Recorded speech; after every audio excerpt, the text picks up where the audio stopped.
The massive ships appeared without warning. One moment, Earth's skies were clear, and the next, 12 colossal vessels hung above major cities across the globe. They blocked out the sun like metal mountains, casting long shadows over the terrified people below. Military forces worldwide scrambled their jets, but the alien ships ignored them completely. Instead, a message broadcast on every radio frequency, television channel, and electronic device. We are the collective. We come to welcome Earth into our alliance. Prepare your leaders for contact. Hours later, in a hastily arranged meeting at the United Nations, world leaders gathered to meet the alien representatives. The aliens called themselves the Council of Five, each member representing a different species from the collective. They looked strange, some tall and thin, others short and bulky, but all of them carried themselves with obvious pride. Tom Miller, the American president, stepped forward to greet them. But before he could speak, the tallest alien raised a hand. "We have studied your civilization," it said through a translator device. "You are primitive, but show potential. The collective will guide your development." The room grew tense. The British Prime Minister stood up. "With respect," she said, "Earth is a sovereign planet. We would be happy to discuss peaceful cooperation, but we will manage our own development."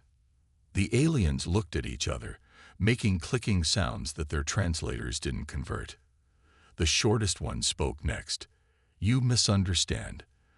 This is not a negotiation. The collective does not ask. We inform." President Miller's face turned red. "If you think you can just come here and—" A blue light flashed from one alien's device. Everyone in the room froze, unable to move. "Your military capabilities are nothing compared to ours," the tall alien said. "We could destroy your civilization with a single command. Instead, we offer you the privilege of joining us. Do not waste this opportunity." The world leaders could only watch as the aliens laid out their terms. Earth would submit to collective rule. They would give up their advanced weapons.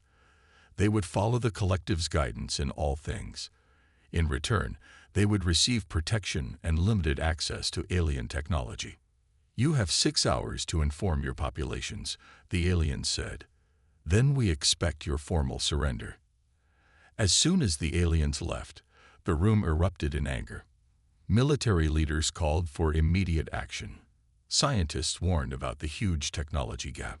Some politicians wanted to surrender to save lives. Others demanded resistance at any cost. They were still arguing when the first attacks came. The aliens didn't wait 6 hours. Massive energy beams struck military bases across the globe. Aircraft carriers went dark. Missile silos melted. Communication centers fell silent. In orbit, human satellites sparked and died. On the ground, tanks and jets lost power. It wasn't just a show of force. The aliens were systematically destroying Earth's ability to fight back. The Russian president slammed his fist on the table. "They never planned to let us choose. This was their plan all along." He was right. The collective had studied humans for years. They knew about human wars, human resistance, human stubbornness. They didn't want Earth's surrender. They wanted Earth's submission. But they made one big mistake. They thought destroying Earth's military would break humanity's spirit. They thought humans would give up once they saw the power difference. They were wrong. As smoke rose from burning bases and soldiers retreated from disabled vehicles, something was already happening. Scientists grabbed data from the attacks, studying every detail. Military leaders began planning guerrilla operations. Regular people started hiding weapons and supplies. The aliens had won the first battle easily. But as humans gathered in secret, sharing information and making plans, one thing became clear: this was just the beginning. Humanity wasn't going to submit. Humanity was going to fight back. The collective's leaders looked down from their ships, satisfied with their victory. They didn't notice the determined looks on people's faces. They didn't see the secret meetings starting in basements and back rooms. They didn't realize that humans fight hardest when backed into a corner. They would learn soon enough. 2 weeks after the first attacks, Earth looked very different. The alien ships now hovered over every major city, their shadows a constant reminder of defeat. Alien soldiers patrolled the streets in their gleaming armor, weapons ready. The new rulers worked fast. They set up their government centers in captured buildings. Each city got an alien overseer who made all the important decisions. Human leaders who agreed to work with the aliens kept their positions, but everyone knew they were just puppets now. In New York, people watched as alien machines built strange towers in Central Park.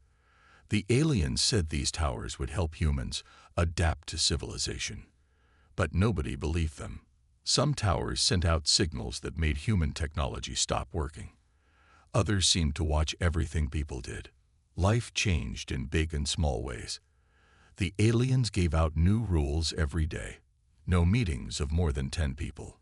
No traveling between cities without permission. No using certain kinds of computers or phones. Anyone who broke the rules disappeared. But not everyone obeyed. Deep under the streets of London, in an old World War II bunker, a group of scientists worked in secret. They had saved some military equipment from the first attacks. Now they studied it alongside broken pieces of alien technology, trying to understand how it worked.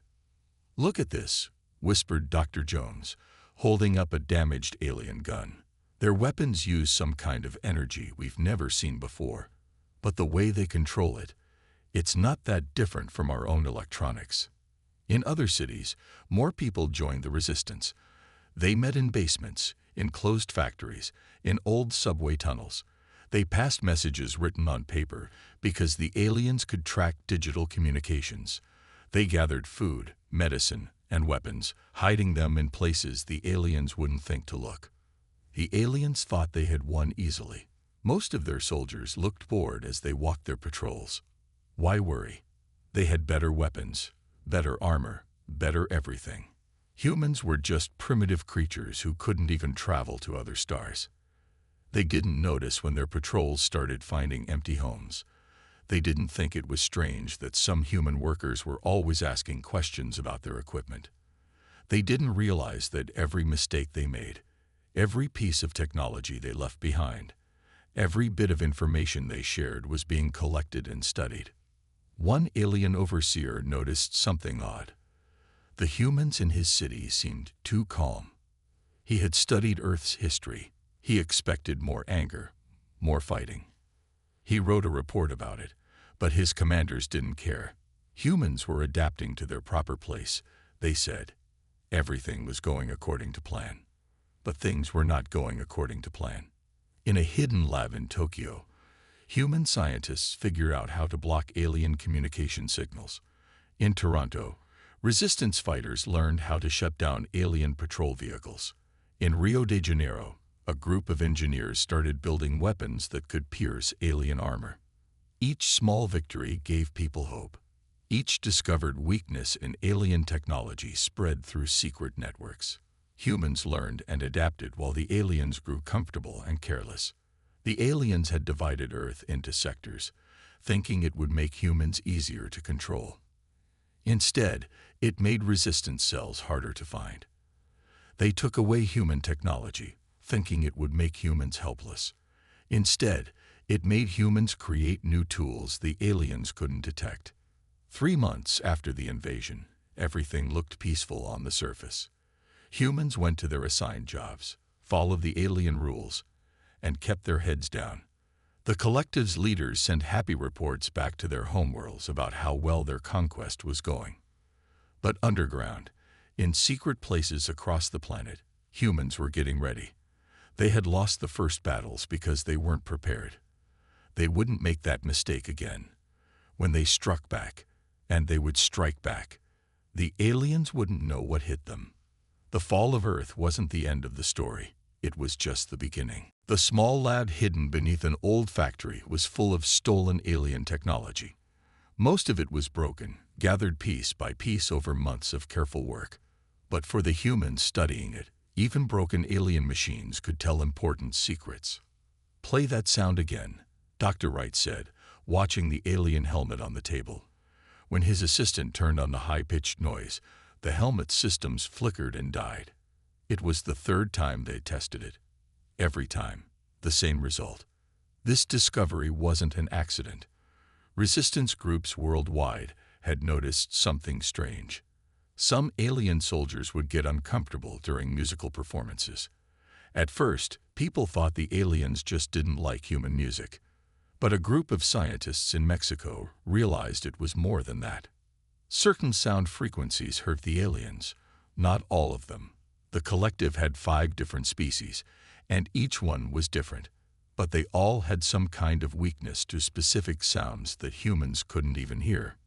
In another hidden lab, this one in Moscow, more scientists made an equally important discovery. They had captured an alien computer and finally managed to turn it on.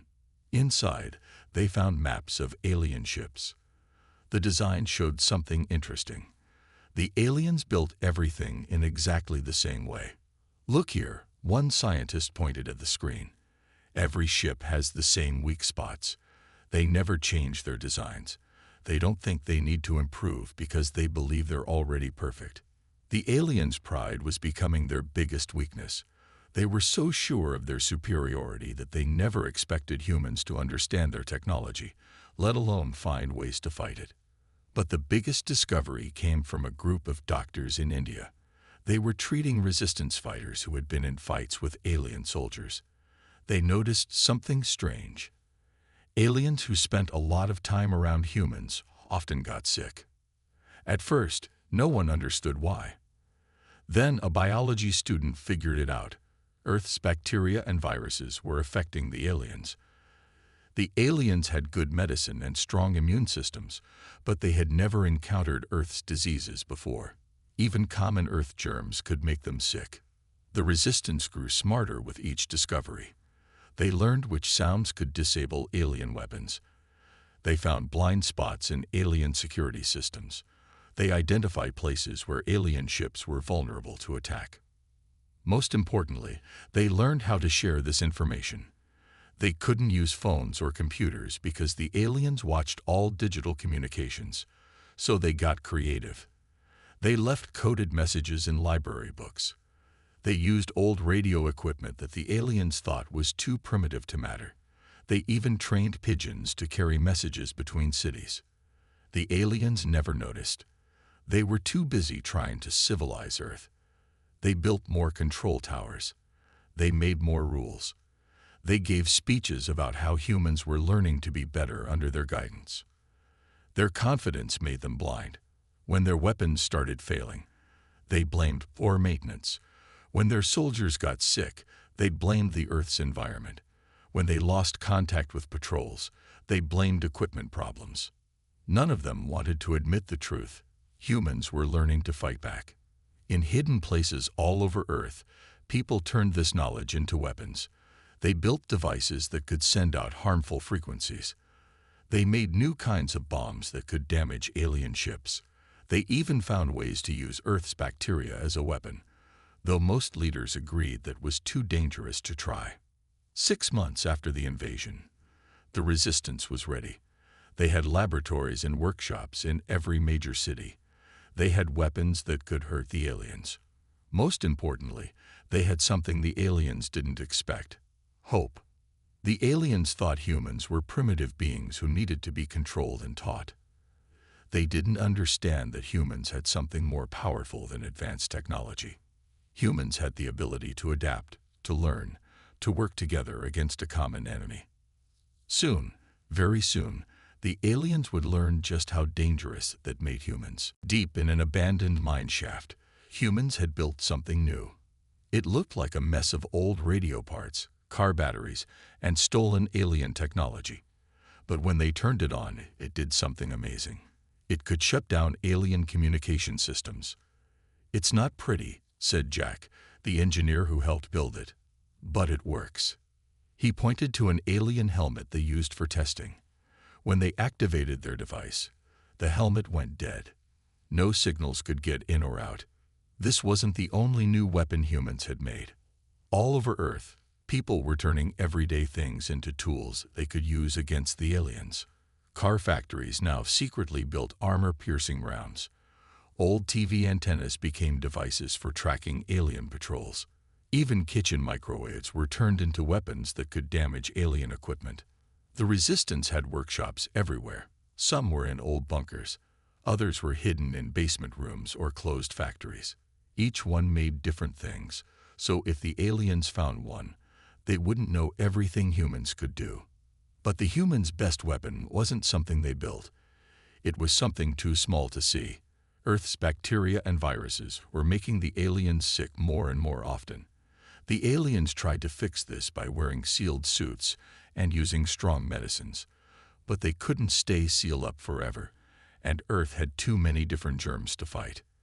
They're not used to Earth's diseases, explained a doctor working with the Resistance. Their bodies don't know how to fight them. It's like when Europeans first came to America. Many got sick because they had never met these diseases before. The aliens tried to solve these problems, but they couldn't.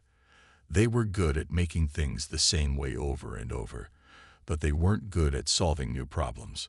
When something went wrong, they just tried the same solutions again and again. Humans were different. When something didn't work, they tried new things. If they couldn't fight the aliens directly, they found clever ways to cause trouble.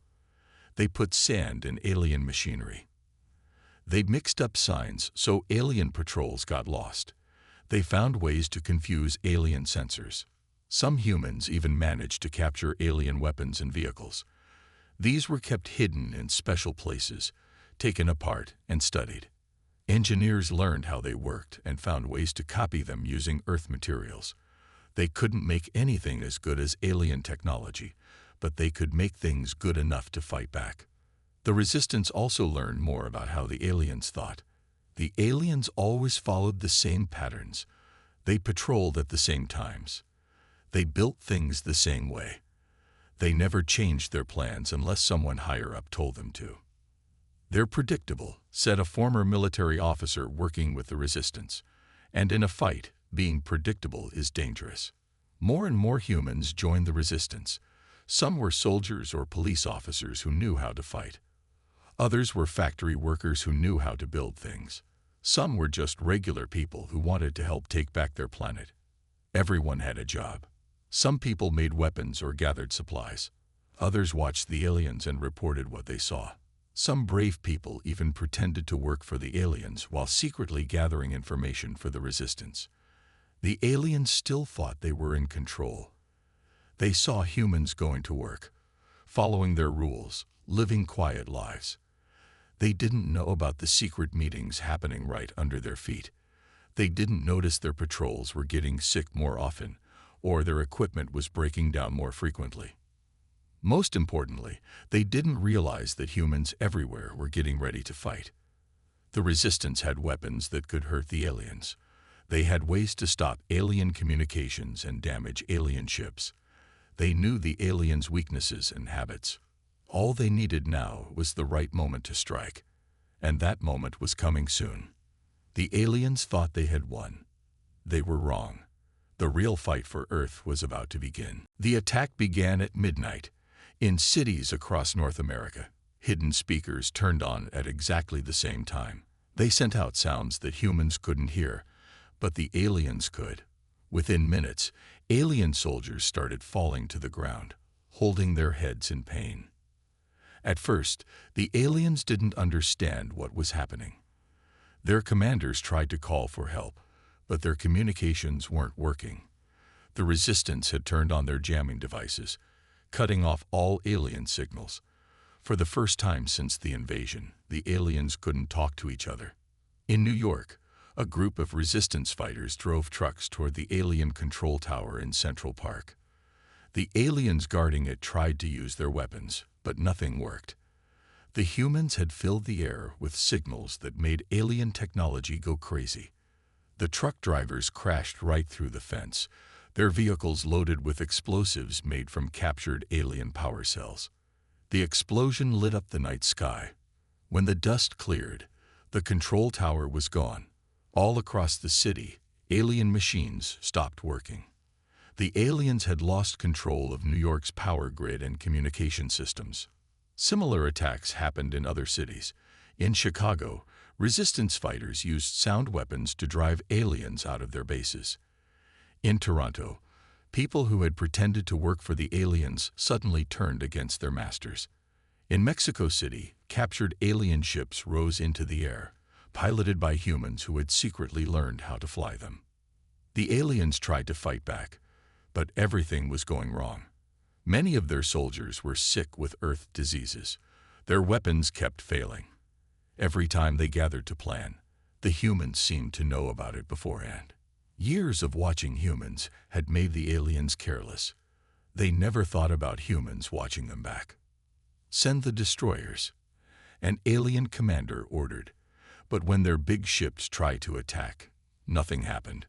Months ago, the resistance had found out these ships needed special energy channels to fire their main weapons. Now those channels were blocked with pieces of junk metal that humans had slowly smuggled in while pretending to clean the ships. The alien leaders couldn't believe what was happening. How could primitives who didn't even have space travel do this? They didn't understand that humans had been planning this attack for months. Every broken alien machine, every sick alien soldier, every failed alien patrol had taught humans something new about how to fight back. By morning, the aliens had lost control of most major cities in North America. Their soldiers retreated to their ships, but even there they weren't safe. The ship's computers were filled with viruses that humans had slowly loaded into them. Their engines wouldn't start. Their weapons wouldn't fire. Even their doors didn't work right. The few alien communications that still worked carried panic. Reports came in from everywhere. Humans were attacking alien bases, destroying alien technology, and capturing alien soldiers. Some alien groups tried to surrender. Others tried to run away. Many just hid, afraid of the creatures they had thought were primitive and harmless. The Resistance's leaders watched from their hidden command center, coordinating attacks and sending help where it was needed. They knew this was just the beginning. The aliens still had forces in other parts of the world. But now everyone knew the truth. The aliens could be beaten. News of the victory spread quickly through the Resistance's secret networks. All over the world, people who had lived under alien control for months saw hope for the first time. In Europe, Asia, and everywhere else, resistance groups got ready for their own attacks. The aliens had made a big mistake. They thought technology made them superior.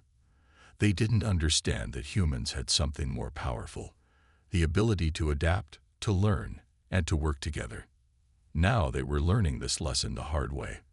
The first battle for Earth's freedom had been won, but the war was far from over. On their command ship high above Earth, the alien leaders argued with each other. Reports of defeat kept coming in from North America. Their perfect plan was falling apart, and no one knew how to fix it. "These humans are savages," shouted one commander, his translator barely keeping up with his angry clicks and whistles. "They're using our own weapons against us. They're spreading diseases. They don't follow any rules of proper warfare." Another alien leader, tall and thin, played a video showing humans destroying an alien base. "Look how they'd fight. They don't attack in organized lines. They hide. They trick us. They strike from shadows and disappear. We can't predict what they'll do next." The aliens had never faced an enemy like this before. Other worlds they'd conquered had either fought in ways they understood or given up quickly. But humans did neither. They pretended to submit, then struck when least expected. Fear spread through the alien ranks. Soldiers requested transfers to other planets. Some refused to leave their ships, scared of catching Earth diseases. Others jumped at every sound, worried it might be one of the frequencies that could hurt them. Messages went out to the collective's homeworlds, asking for help. But the response wasn't what they expected. Many species in the collective were now questioning the invasion of Earth. Some called it a mistake. Others worried that angry humans might one day seek revenge. "The humans are too dangerous," one alien council member wrote. "They learn too fast. They adapt too well. We should leave them alone." The ship's medical bay was full of sick aliens. Earth's germs were getting better at infecting them, evolving faster than alien medicines could keep up. Some aliens had started wearing full protective suits all the time, but that made them slow and clumsy. In the ship's control room, analysts watched videos of human attacks. They saw their soldiers fall to weapons made from Earth junk and alien parts. They watched humans use simple tools to disable complex alien machines. Each report showed humans getting better at fighting, while alien forces grew weaker. How do they keep finding our weak points? An alien tech expert wondered. We change our codes, but they break them. We fix one problem, they find another way in. It's like they never stop thinking about new ways to fight. The aliens began to see humans differently. They had thought humans were primitive because they fought each other so much. Now they realized all that fighting had taught humans too many ways to wage war. Each human nation had different battle tactics, and they were sharing these ideas with each other. Some alien scientists started admitting an uncomfortable truth. They had underestimated human intelligence. Humans weren't less advanced because they couldn't travel in space. They had just focused on different things. While aliens made the same perfect machines over and over, humans kept trying new ideas. Did you know? One alien researcher reported that humans have thousands of different ways to cook food. Thousands. They turned everything into something new. No wonder they found so many ways to turn our technology against us. The alien leaders faced a hard choice. They could bring in more ships and soldiers, starting a full war. But that would cost many lives, and they might still lose. Or they could retreat, but that would shake the collective's power across the galaxy. While they argued, more bases fell to human attacks. Earth diseases spread through their ranks. Human-made weapons destroyed more of their equipment. The proud alien army that had conquered so many worlds was falling apart. Worst of all was the shame. News spread through the galaxy about how these primitive humans had outsmarted the mighty collective. Other worlds began to whisper, if humans could beat them, who else could? The aliens had come to Earth expecting an easy victory. Instead, they had found their greatest defeat. And the humans weren't done fighting yet. The time had come for the whole world to fight back. After seeing the success in North America, resistance groups everywhere launched their attacks. This time, the aliens couldn't stop what was coming. In London, the underground tunnels that aliens thought were abandoned suddenly filled with fighters. They came up through old subway stations and secret passages, using sound weapons that made alien soldiers collapse in pain. Within hours, the aliens lost control of the city they had ruled for months. Across Europe, the pattern repeated. In Paris, Rome, and Berlin, humans struck at the same time. They had waited and watched, learning when alien patrols changed shifts and where their defenses were weakest. Now all that planning paid off. The aliens tried to fight back, but Earth's germs had done their work well. Many alien soldiers were too sick to fight. Others couldn't use their weapons properly because they had to wear thick protective suits. Some just ran away when they heard human weapons powering up, afraid of the sounds that could hurt them. In Asia, the resistance had its own surprise ready. They had spent months building special devices that could control the weather. When they turned these machines on, they created storms that alien ships couldn't fly through. The mighty space vessels that had once terrorized Earth now had to hide from lightning and wind. "Look at them run," said an old weather scientist in Beijing, watching alien ships shake in the storm. They never thought Earth itself would fight against them. The Australian resistance used the desert to their advantage. They had hidden weapons in the sand and waited for the right moment. When alien patrols passed over certain spots, the ground exploded beneath them. Machines that humans had buried months ago finally did their work. Even the oceans weren't safe for the aliens anymore. Humans had built special submarines that could track alien ships using their own technology against them. When alien vessels tried to hide underwater, they found humans waiting for them. But the biggest surprise came from space. The aliens didn't know that humans had secretly fixed some of their crashed ships. Now these ships rose into orbit, piloted by human crews who had learned how to fly them. The aliens suddenly had to fight in space too, and they weren't ready for it. Impossible, alien commanders shouted as they watched human-controlled ships attack their fleet. They were primitives just months ago. How did they learn so fast? The answer was simple. Humans had always been good at learning and adapting. Every alien weapon they captured taught them something new. Every alien soldier they defeated gave them more information. While the aliens kept doing things the same way, humans kept finding new ways to fight. Earth's armies, which had been defeated so easily at first, now joined the fight with new weapons and tactics. They had tanks covered in special armor that alien weapons couldn't damage. Their soldiers wore suits that protected them from alien technology. Their planes could now track and shoot down alien flyers. As battles raged around the world, more alien soldiers started getting sick. Earth's diseases had evolved to affect them better, and their medicines weren't working anymore. Some alien species were hit harder than others, but none of them could escape Earth's invisible weapons. The proud alien army that had conquered so many worlds began to fall apart. Some aliens tried to surrender to humans, hoping for mercy. Others tried to steal ships and escape.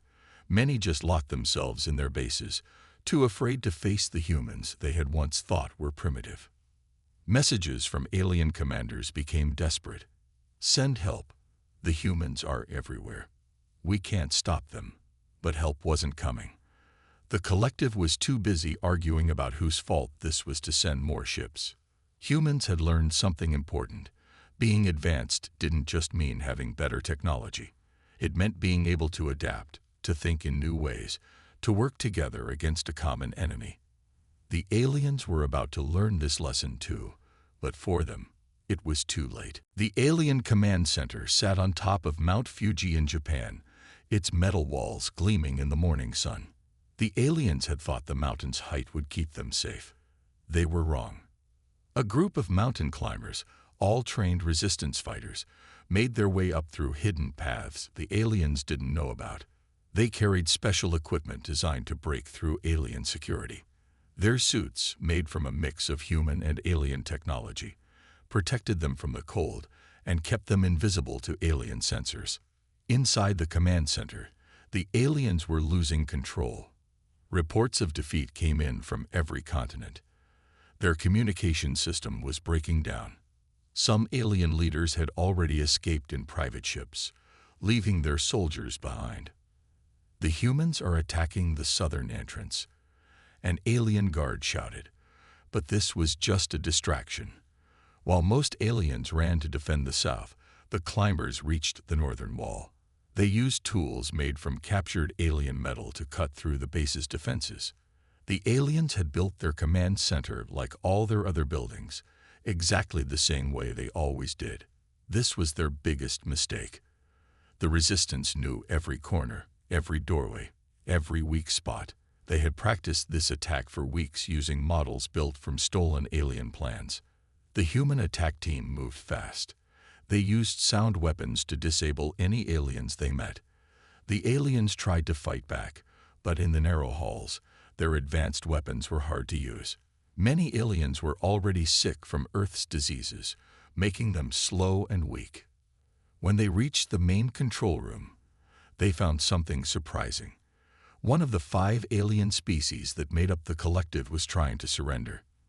These aliens, shorter than humans, and with gray skin, stepped forward with their hands up. "We want to help," their leader said through a translator.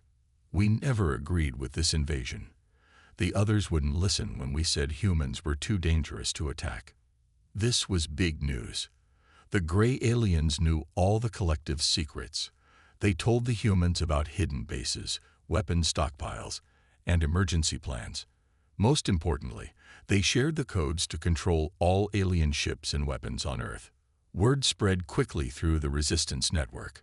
All over Earth, aliens from the same species began surrendering. They had been waiting for a chance to break away from the collective's control. Some had even been secretly helping humans, sharing small bits of information when they could. The other alien species reacted differently.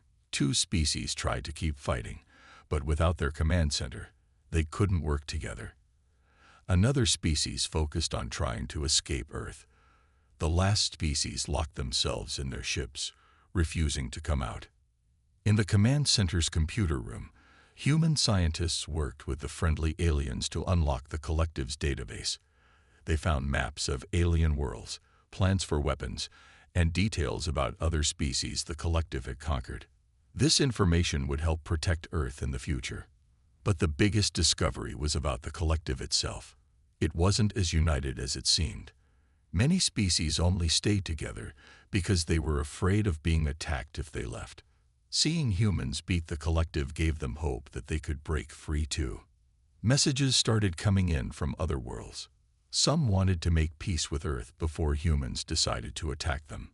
Others offered to trade with humans, impressed by how quickly Earth had learned to use alien technology. A few even asked if humans would help them break free from the collective.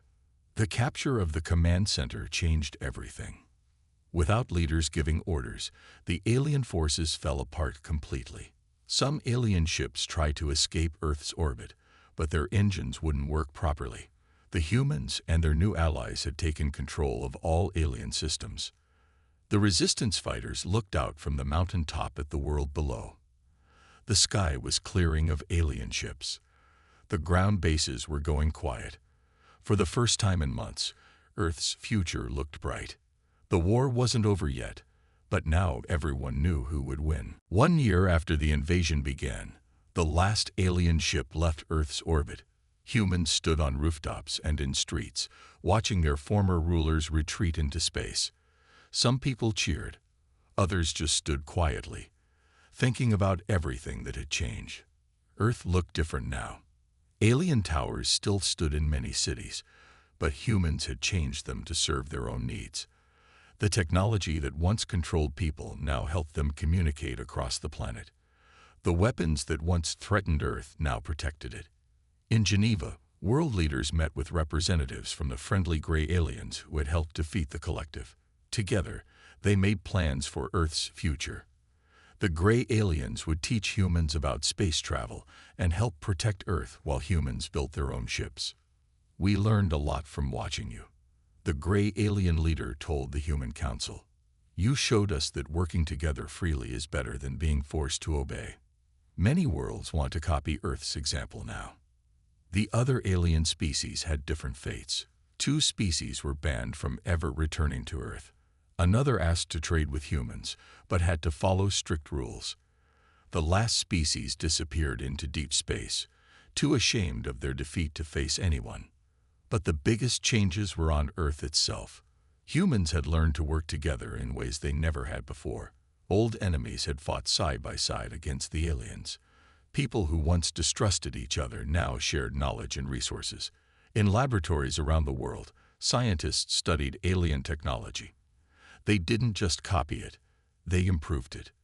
Humans added their own ideas to alien designs, making them better. The aliens had always made things the same way, but humans kept trying new things.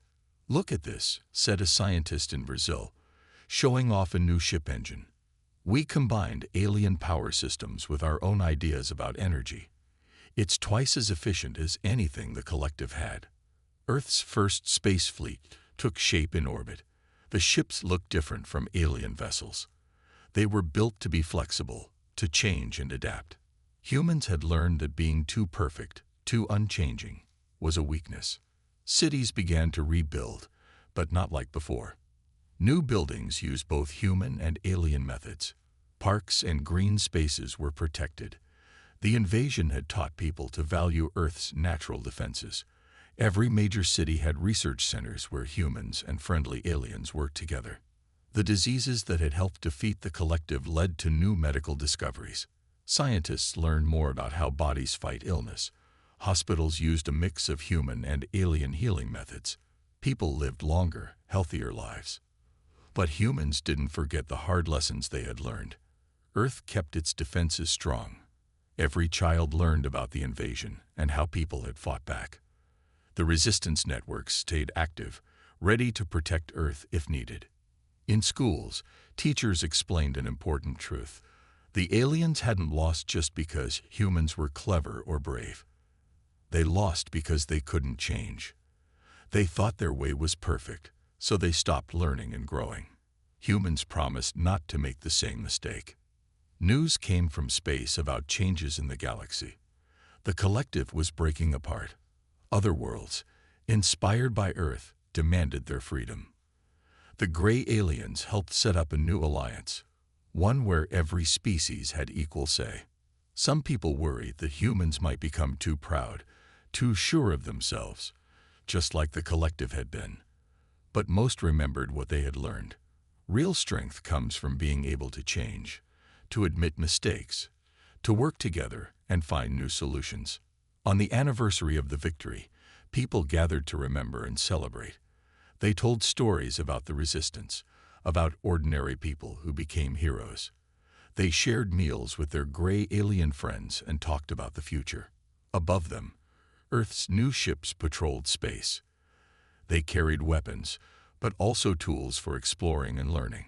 Humans were ready to meet new species, to trade and share knowledge. But anyone who saw those ships knew Earth would never be an easy target again. The invasion had tried to break humanity's spirit. Instead, it had made humans stronger than ever.